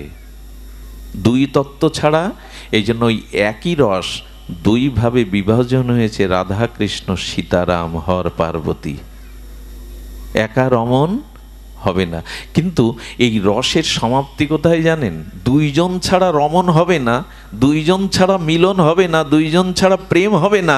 কিন্তু এই রসের বা প্রেমের পরিণতি কোথায় জানেন? পরিণতি হলো এই দুই তত্ত্ব রস মিশিয়ে এক করে দেওয়ার নামই হলো রসের চরম পরিণতি। দুই, যে যাকে ভালোবাসে, যার সাথে যার প্রেম আছে, সম্বন্ধেই রসের, সে কি করে জানেন? চিরদিন একটা অনুসন্ধানে থাকে তার সাথে একেবারে। দেখবেন মাঝে মাঝে ভক্তদের সাথে দেখা হয়ে এমন জোরে আলিঙ্গন করে, মনে হয় পাঁজর টাজর ভেঙে ওর মধ্যে ঢুকিয়ে নিতে যাচ্ছে বুকের মধ্যে। অনেক দিন পরে বাবা মেয়েকে পেয়েছে, 10 বছর পরে এসেছে, বাবাকে মেয়েটা এমনভাবে জড়িয়ে ধরে যেন বাবার মধ্যে ঢুকতে চেষ্টা করেছে, সে হাড় গোড় ভেঙে ওর মধ্যে অস্তিত্বটাকে নিয়ে যেতে চাচ্ছে। প্রেমের চরম পরিণতি রসে। প্রেম দুই ছাড়া হয় না, একাকী ন রমতে, কিন্তু এক সময় অন্যের মধ্যে মিশে নিজের সত্তাকে হারিয়ে যাওয়ার নামই হলো রস। সেটাই বৃন্দাবন লীলার হয়েছিল। ওই রাধা কৃষ্ণ প্রেমরস হয়ে এক হয়েছিল, তার নাম গৌর হরি। ওই প্রেমের পরিণতি, ওই হলো রসের চরম পরিণতি। যে যাকে ভালোবাসে তার মধ্যেই সে প্রবেশ করতে চায়। দুই থাকতে আর ভালো লাগে না, দুই থাকতে আর ভালো তার লাগে না। লাগে কি? মীরাবাইয়ের কি লাগলো? মীরা যখন চলে গেল না মেওড়া থেকে রাজস্থানে, একটু ভক্ত চরিত্র, মেওড়া থেকে রাজস্থানের যখন মীরা কম অত্যাচার সহ্য করেনি, মাধবী সখী বৃন্দাবনের, তবু কম অত্যাচার, কত কলঙ্ক, কত অত্যাচার সব সহ্য করে মীরা যখন চলে গেল, মেওড়াতে অনাবৃষ্টি দেখা দিল, ফসলহানি দেখা দিল, সবাই চিৎকার করতে লাগলো। দেখুন, গ্রামে যদি কেউ বৈষ্ণব হয় তার পেছনে লাগবেন না, শুদ্ধ ভক্ত হলে লাগবেন না, ভক্ত শূন্য, বৈষ্ণব শূন্য হলে ওখানে বিধাতার অভিশাপ নেমায়। বিধাতার অভিশাপ নামে যখন রোগ আসতে লাগলো, অনাবৃষ্টি, দুর্ভিক্ষ, অনাহার, তখন সবাই কপাল চাওড়াতে লাগলো, মীরাকে আমরা বড় কলঙ্কিত করেছি, মীরাকে বড় কষ্ট দিয়েছি। মীরা বৃন্দাবনের পথে পথে সেই গিরিধারী লালের প্রেমানন্দে কখনো নাচেন, কখনো কীর্তন করেন, কখনো বিভাবিত হয়ে ঘুরতে থাকেন বৃন্দাবনের ব্রজের পথে পথে। তিনি এলেন মথুরায়, মথুরায় এসে শুনলেন তিনি দ্বারকায় গেলেন। দ্বারকার মন্দিরে মীরাকে ফিরিয়ে নেওয়ার জন্য মেওড়াবাসী যখন বললেন, মীরা মা ফিরে চলো মা, তোমার কারণে পুড়ে ছারকার হয়ে যাচ্ছে। আমার মনে হয় যেখানে ভক্তের চরণধুলি পড়ে না, যেখানে শুদ্ধ ভক্তের আগমন ঘটে না, সে মাটিতে কল্যাণপ্রদ বরাবহেও কিছু হয় না। ভক্ত শূন্য হলে সে মাটি অভিশপ্ত হয়ে যায়। মীরা ফিরে চলো। আজকে প্রভাকাদ্দি আগ্রা আজকের অন্য দিনের আগ্রার মতো নয়। এখানের আকাশ বাতাস এখন দেবতারাও প্রার্থনা করে। এখানের আকাশ বাতাসে অনেক পবিত্র ঋষিমুনির আত্মা এসে ভর করেছে এখানে। এখানে সাক্ষাৎ ভগবানের কৃপা করুণামূর্তি বইছে। সাধু যেখানে মিলিত না হয়, ভগবত হরিকথা হরি নামাদি যেখানে আস্বাদিত না হয়, সে স্থানে মঙ্গল কিছু হতে পারে না, কল্যাণ কিছু অভিশপ্ত হয়ে যায় সেই ভূমি। এই জন্য গৃহে যেখানে ভগবানের নাম সাধুগুরু বৈষ্ণবের চরণ ধুলিতে অনুরক্ত না হয়, সে গৃহ নয়, তা শ্মশান ভূমি। উচিত হলো সাধুগুরুর অনুরাগ, সাধুগুরুর সান্নিধ্য যাওয়া। মীরা বলল, আমি আমার গিরিধারীর কাছে শুনে আছি সে অনুমতি দেয় কিনা। মন্দিরের মধ্যে প্রবেশ করে বললেন, আর কতকাল আলাদা রাখবে গো? বলো না, তোমায় ছেড়ে আর কতকাল আলাদা থাকবো? কতকাল ঘুরিয়েছ আমায়। এই বলে মীরা যখন আহ্বান করলেন, দ্বারকাধীশ ভগবান মীরাকে নিজের মধ্যে ওই যে প্রেম দুই থাকে না, প্রেম মিশে যায়, সঙ্গে সঙ্গে মীরার চিন্ময় শরীরটা দ্বারকাধীশ গোবিন্দ মিশিয়ে নিলেন। পূজারি গিয়ে দেখলেন মীরার কাপড়টা গোবিন্দের গালে বেঁধে আছে, মিলিয়ে নিলেন। এই হলো রসের পরিণতি। কবে তোমার কাছে ফিরে যাব, কবে তোমার হব। এই মরময়, মৃত্যুময়, যন্ত্রণাময়, সত্যময় সংসার থেকে কবে তুমি তোমার কাছে আমায় নেবে, কবে একাকার হয়ে মিশে যেতে পারবো তোমায়। এই অভিলাষটাই হলো প্রেমের অভিলাষ, রসের উপাসনা। মহাপ্রভুর এই দশা হয়েছিল। তিনি তার প্রিয় পরম জগন্নাথের মধ্যেই মাথুর বিরহিনী রাধা ভাবে তিনি শ্যামসুন্দরকে দেখেই তো মিলিত হয়েছিলেন। নাও আমায় নাও। মাঝে মাঝে মহাপ্রভুর ওই রস মিলিত হওয়ার জন্য গম্ভীর গাম্ভীরার মধ্যে মহাপ্রভুর অস্থি মজ্জা রক্ত বিগলিত হয়ে দীর্ঘ হয়ে যেত। এ কি ব্যাখ্যা করে বোঝাবার কথা? হাড় মাংস দেহটা বহু ফুট লম্বা হয়ে বিগলিত হয়ে যেত। মাঝে মাঝে এই বিরহে, এই প্রেম, এই রসের অনুভূতিতে হস্তপদ কুর্মের ন্যায়, মাটির ঢেলার ন্যায় ভেতরে প্রবেশ করে মাটির কুর্মাকৃতি আকার হয়ে যেত। লোমকূপ দিয়ে রক্ত ঝরছ মহাপ্রভুর। নিদ্রা নেই এই বিরহ। এই জায়গাটায় পৌঁছানোর জন্য গম্ভীরানাথ এই লীলা করেছিলেন। রাধারানীর বিরহ, মাথুর বিরহ বিক করে মহাপ্রভু বলেছিলেন, প্রেম না হলে কেউ কারোর কথা ভাবে গো, ভালোবাসা না থাকলে কেউ কারোর কথা ভাবে। এই ভগবানের প্রতি চির আপনত্ব রস ও প্রেমের সম্বন্ধের অনুরাগের নামই হলো পরম ধর্ম। ধর্ম করছি আমরা, কিন্তু এই পরম ধর্ম মহাপ্রভু দিতে এসেছিলেন। কবে তোমার হব, তোমাতে মিশে যাব, কবে তোমার সেবা ভাবনা নিয়ে দাস্য সাক্ষ্য বাৎসল্য মধুর রসে তোমাকে এমনি করে ভালোবাসতে পারবো।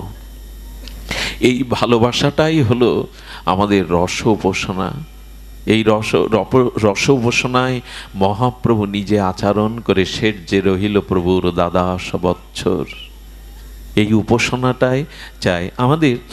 মদনমোহন টিলায় এক বাবা থাকতেন, মদনমোহন টিলাতে।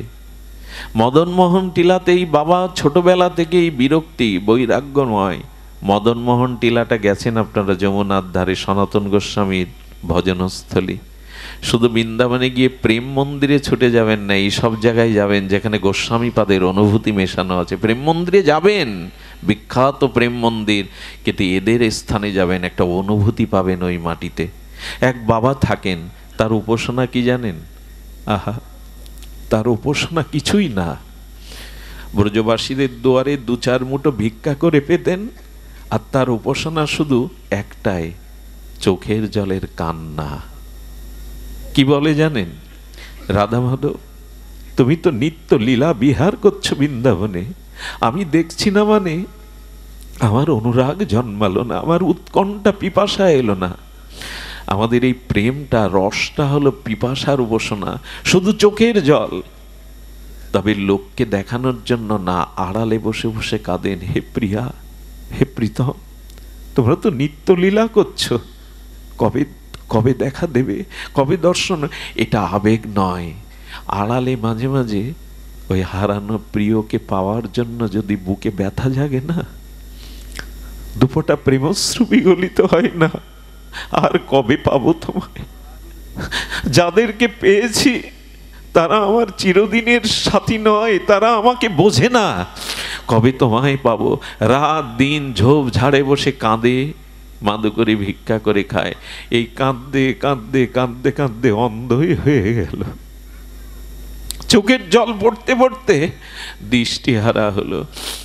একজন বলছে, গোসাই, এতটা বছর ব্রজের পথে পথে কেঁদে অন্ধই হয়ে গেলে, কি পেলে তুমি? বললো, দেখো, আমি অন্ধ হয়েছি, কিন্তু আমার প্রিয়া প্রীতম তো অন্ধ না। তারা যদি কখনো আমার দিকে একবার একটু দৃষ্টি দেয়, আমি অন্ধ হতে পারি, তারা তো অন্ধ না। একবার যদি কবে দেখা দেবে, কবে দেখা দেবে? একদিন বসে বসে ঝোপের মধ্যে ওইভাবে কাঁদছে প্রিয়া প্রীতমকে রাধা মাধব। লীলা তো নিত্য বর্তমান, চিরন্তন, অবিচ্ছিন্ন তৈল ধারার ন্যায় লীলা চলছে। যেতে যেতে রাধারানী থমকে গেছে। শুনুন খুব মন দিয়ে, মাত্র 60-70 বছর আগের ঘটনা বৃন্দাবনে। থমকে দাঁড়িয়ে গেছে রাধারানী। করুণার ময়ী তো তিনি। শ্যামসুন্দর বললেন, রাধে, দাঁড়িয়ে গেলে একটা কান্না শুনতে পাচ্ছ মাধব?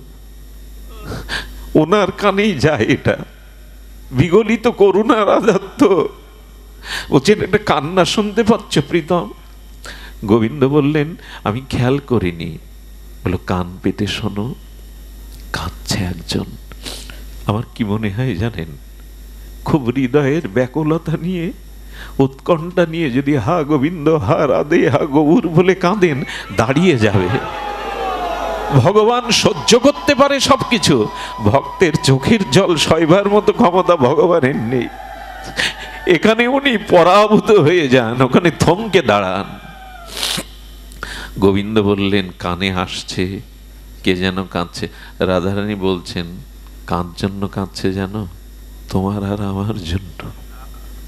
সারা জীবন কাঁদছে, তোমার আমার জন্য কাঁদছে। চলো না প্রীতম, চলো প্রীতম, চলো তাকে দেখা দিয়ে আসি। গোবিন্দ এলেন রাধারানীর সাথে। এসে গোবিন্দ ওনার কান্না ভুলানোর জন্য, দেখুন, গোবিন্দ ভক্তের চোখের জল সহ্য করতে পারে না। বাবাজিকে হাসাবে বলে এসে বলছে, বাবা, এভাবে কাঁদছো কার জন্য? স্ত্রী মরে গেছে? হাসাতে চেষ্টা করছেন গোবিন্দ। কণ্ঠস্বর শুনে মনে হয়, অনেক দিন তো বৃন্দাবনে আছি, এমন কণ্ঠ তো কখনো শুনিনি। যার জন্য চোখের এত দিনের পিপাসা, কি তার কণ্ঠ? বলল, না, আমার তো স্ত্রী নেই।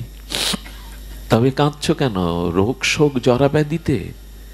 বললেন, না, আমি রোগ শোক জরা ব্যাধির জন্য কাঁদছি না। তবে কাঁদছো কেন? কাঁদছি কি জন্য? তোমাদের বললে তোমরা কি উপায় করতে পারবে গো? তোমরা পারবে উপায় করতে? এ জীবনে একটি বারের জন্য প্রিয়া প্রীতমকে দেখবো বলেই তো সারা জীবন কাঁদছি, বলে দিতে পারো তোমরা? রাধারানী যেই শুনেছেন প্রিয়া প্রীতমের জন্য, রাধারানীর চোখ বেয়ে বিন্দু বিন্দু অশ্রু পড়ছে। শ্যামসুন্দর বললেন, রাধে, তুমিও কাঁদছো?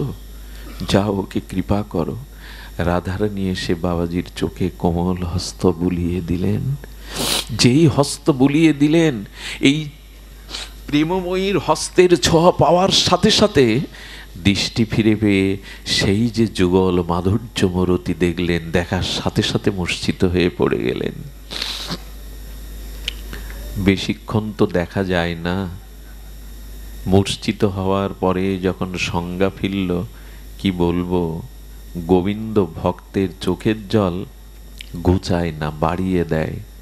কান্নাটা সেদিন থেকে আরো 10 গুণ বেড়ে গেল, আরো 10 গুণ বেড়ে গেল। বাবাজি মহারাজ এসে বলছেন, এত কাঁদছেন কেন? বলে, দেখা না পাওয়াই ভালো ছিল।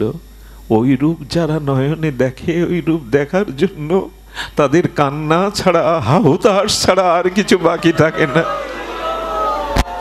বাবাজি মহারাজ ওই যে কাঁদতে শুরু করলেন। আচ্ছা, রাধারানী কি তাকে আরো কাঁদাবার জন্য ওখানে দেখা দিলেন? বললেন, না, এর 2 দিনের মাথায় বাবাজি প্রাপ্ত হয়ে গেলেন। রাধারানী তাকে চরণে নিয়ে নিলেন। ভক্তকে বেশি দিন দূরে রাখেন না, উনি দূরে রাখেন না। এই জন্য আসুন না, সংসারের জন্য, স্ত্রী পুত্রের জন্য আমাদের দুঃখ, ব্যথা, যন্ত্রণা, পিপাসা অনেক। কবে রাধা মাধবের জন্য এমন হবে, কবে রাধা মাধবের জন্য এমন হবে। এই জন্য ভাগবতকে ভালোবাসুন, সাধুকে ভালোবাসুন। এর মধ্যে দিয়েই আমাদের প্রাপ্তিটা আসবে। এই রসের উপাসনা মানে কি জানেন? বাজারে চোখের জল কিনতে পাওয়া যায় না গো। এই যে যজ্ঞের যত উপচার, উপাসনার যত উপচার, এটি পাওয়া যায় না, এটি মেলে না। এই জন্য তবে চোখের জল, উৎকণ্ঠা, বিরহ এর সাথে হৃদয় লাগবে। শুধু তাকে পাওয়ার জন্য, তাকে চাওয়ার জন্য একটা সম্বন্ধ করে যে এই অনুরাগ, এই ভালোবাসা, একেই বলে রস উপাসনা, একেই বলে পরম ধর্ম। আমার বলবার অভিভাব ছিল এই পরম ধর্মের কথা। আমরা ধর্ম থেকে কবে পরম ধর্মের জন্য ব্যাকুল হব? তার জন্য এই ব্যাকুলতায় আমাদের জীবনে আসুক। অন্ধ বিল্বমঙ্গল চোখ অন্ধ করে দিয়েছিলেন, তোমাকে ছাড়া এ চোখে দেখব না। বৃন্দাবনের পথে পথে তিনি অন্ধ হয়ে ছুটে চলেছেন, আর বারবার সেই একটাই সঙ্গীত গেয়ে চলেছেন, আমার হাত ধরে তুমি নিয়ে চলো সখা, আমি যে পথ চিনি না। মনে আছে সেই ঘটনা বলেই আজকের পাঠ বিশ্রাম করি। সেই সরলার চম্পার কথা মনে আছে আপনাদের? অনেকবার আস্বাদন হয়েছে। 11 বছরের দুটো যমজ বোন, সরলা এবং চম্পা। ভাগ্য হয়েছিল এক ব্রজবাসীর মুখে ভাগবত শ্রবণের। ভাগবত শ্রবণে সেখানে কি বলছে জানেন? ওগো, কেউ যদি বৃন্দাবনের সাধু দর্শন পায়, তবে মহৎ সাধু দর্শনে এই গোবিন্দকে পাওয়া যায়। ভাগবতে এইটা ওরা বর্ষির মতো আটকে গেছে ওদের মনটা। বৃন্দাবনে গিয়ে যদি সাধু দর্শন হয়, সাধু কৃপা হয়, তাহলে গোবিন্দকে পাওয়া যায়, ব্রজেশ্বরকে পাওয়া যায়। সারা রাত না ঘুমিয়ে এই যমজ বোন, সত্য ঘটনা শুনুন, সরলা, চম্পা সারা রাত ঘুমায়নি। কেন জানেন? দিদি একজনকে, দিদি একজন বোন, দিদি কাল ভোরবেলা চল, পায়ে হেঁটে আমরা ব্রজে যাই। ব্রজে যদি যমুনার কূলে যাই, তাহলে কোনো শুদ্ধ বাবাকে পাবো, ভক্তকে পাবো। আর বলেছেন তো বাবা ভাগবতে, শুদ্ধ সাধু দর্শন হলেই গোবিন্দ পাওয়া যায়। তারা মধ্যরাত্র থেকে না খেয়ে না দিয়ে সরলা, চম্পা হাঁটতে শুরু করেছে। বেলা দ্বীপ্রহরের সময় যমুনা পুলিনে পৌঁছালো, ক্লান্ত শ্রান্ত, তবু ওই উৎকণ্ঠা। প্রেম মানে কি জানেন? পিপাসা। এই পিপাসা, ভজন মানে পিপাসা। এই পিপাসা বুকে নিয়ে যখন যমুনার কূলে গেছে, দেখছে এক বাবাজি মহারাজ আছেন। বলো, ওই দেখ, জটা জুটোধারী এক সাধু এসছে, তার মানে আমরা গোবিন্দ পাবো। এই দৃঢ় ভাগবত বিশ্বাসে তারা আশায় বুক বেঁধেছে। একটু আড়ালে গেল। বাবাজি মহারাজ কি করেছে জানেন? বাবাজি মহারাজ তার কাঁধের ঝোলাটা রেখে, তখন তো বৃন্দাবন একটু অরণ্য, উনি বাহ্যক্রিয়া, মলমূত্র ত্যাগের জন্য একটু গভীরে গেছেন। চম্পা বলছেন, সরলা দিদি, তুমি শুনেছি সাধু দর্শন হলে সাধুর পাত্রের মধ্যে ভগবান পাওয়া যায়, তুমি খুঁজতে যাকো, আমি পাহারা দিচ্ছি। থলের ভিতরে হাত দিয়ে প্রথমে একটা গীতা পেল, জপের মালা পেল, রাধাকুণ্ডের রস, চন্দন পেল। সবশেষে দেখে একটা কাঠের ছোট বাক্স। বাক্সটা খোলার সাথে সাথে দেখে গোপাল বসে আছে, হাকুড়ে গোপাল। সরলা রে, এই দেখ, বলেছিলাম না সাধু দর্শন হলে গোবিন্দ পাওয়া যায়। এই দেখ গোবিন্দ সাধুর ঝোলার মধ্যেই আছে। সাধু দেখেছি মানে এই গোবিন্দ পাওয়া হয়ে গেছে। কিন্তু গোপাল তো ইতিপূর্বে দেখেনি। হাতে নিয়ে কাঁদছে সরলা। কেন জানেন? দিদি, সাধুর জন্য গোপাল পেয়েছি, কিন্তু সাধু ভালো না, সাধু নিষ্ঠুর। বলো কেন? বলে দেখ, এই ছোট্ট কাঠের বাক্সে রাখতে রাখতে গোপালের পাটা ভাঁজ হয়ে গেছে। কত কষ্ট পেয়েছে, ওরা তো জানে না হাকুড়ে গোপালের পা ভাঙা থাকে। বললেন, দিদি সাধু এত কষ্ট দেয় কি করে? গোপালকে। আরে এইভাবে বসিয়ে রাখতে রাখতে অনেক কষ্ট হয়েছে গোপাল তোমার, তাই না? কি করেছে জানেন? এরই নাম তো ভজন, এই অনুরাগ, এই সেবা ভাবনা, এরই নাম ভজন। সরলা বলছে আমরা গোপালের জন্য যে মাখন এনেছি, আয়না মাখন দিয়ে আর চোখের জল দিয়ে পাটা টেনে দিই, যদি দাঁড়িয়ে পড়ে পায়ের ব্যথা যায়। সেবা ছাড়া কিছু হয় না গো, এই হৃদয়ের প্রাণ ঢালা সেবা চাই। সেবাই তো যেখানে সেবা নেই সেখানে ধর্ম নেই। মুনি ঋষিদের ঘরে আগে যাননি রাম, রাম গিয়েছিল শবরীর ওখানে, কারণ শবরীর সেবা ছিল, শুধু তপস্যা না, সেবা ছিল। আজকে চোখের জলে সরলা আর চম্পা মাখন টেনে টেনে বললেন, গোপাল একটু দাঁড়াও না, কত কষ্ট হয়েছে তোমার, একটু দাঁড়াও না। এর মধ্যে কতক্ষণ থাকতে থাকতে কষ্ট হয়েছে। ভগবান ভক্তবাঞ্ছা কল্পতরু ওদের হাতের উপরেই দাঁড়িয়ে গেছে, গোপাল ওদের হাতের উপরেই দাঁড়িয়ে গেছে, প্রকট হয়ে গেছেন ভগবান। উনি প্রেমের দেবতা, তো উনার উপাচার শুধু প্রেম, চোখের জল, হৃদয়ের শুদ্ধ অনুরাগ, এতেই প্রকট হয়ে গেছে। গোপাল প্রকট হলো তো ওইখান থেকে সাধু প্রবেশ করতে শুরু করে। সাধুকে দেখেই ওরা তড়িঘড়ি গোপালকে রেখে আবার লুকিয়েছে, সাধু যদি কিছু বলে। দূর থেকে ওরা শুনছে, সাধু এসে দেখছে, বা স্নান করে উঠে দেখে মালাটা বাইরে, গীতাটা বাইরে, হ্যাঁ রাধাকুণ্ডের রসটা বাইরে। হঠাৎ তাকিয়ে দেখে তার সেব্য বিগ্রহ গোপাল, হাকুড়ে গোপাল নয়, দাঁড়িয়ে গেছে নির্বাক, চোখের জলে বলছেন, ও এতদিন ভালোবেসে কাছে রাখলাম, আমার সেবা তোমার পছন্দ হয়নি না? আমার জন্য তাহলে দাঁড়াওনি এতদিন? কার ভালোবাসা পেয়েছ, কার সেবাতে দাঁড়িয়ে গেছো? আমার ভালোবাসা এতদিন স্বীকার করনি? গোবিন্দ হঠাৎ বলে বসলেন, সরলের কাছে চিরকাল আমি সরলই গো। যাদের হৃদয়ে সরলতা আছে আমি তাদের কাছে দেখুন, ভগবত ভজনের সব থেকে বড় প্রয়োজন কি জানেন? সরল হওয়া। খুব কূটবুদ্ধি থাকলে ভগবান কৃপা করেন না। সরলতাই হলো, শিশুর মুখ দেখলে সবার মন ভালো হয় কেন জানেন? ওদের মধ্যে কপটতাটা নাই বলে। শিশুর মুখে একটা পরিবারের আনন্দের জোয়ার বইয়ে দেয়, দুঃখ ভুলিয়ে দেয়, শুধুমাত্র সরল বলে। আজ এদের তপস্যা নেই, কিন্তু সরলতা, ব্যাকুলতা, সেবা ভাবনার দ্বারা প্রকট হলেন। দূর থেকে সেই সাধু বললেন, জানি না কে তোমরা, তোমাদের সরলতা, প্রেম, সেবার দ্বারা গোপালও যে দাঁড়াতে পারে আজকে জানলাম। প্রেমেরই জয়, সেবারই জয়। আসুন এই সেবা ভাবনাটা আমাদের চিত্তে থাকুক, এই সরলতা, নিষ্কপটার রস উপাসনা আমাদের চিত্তে থাকুক। আজ এইটুকুই। সবার মঙ্গল হোক, সবার কল্যাণ হোক। জয় শ্রী গুরু প্রেমানন্দে গৌর হরি।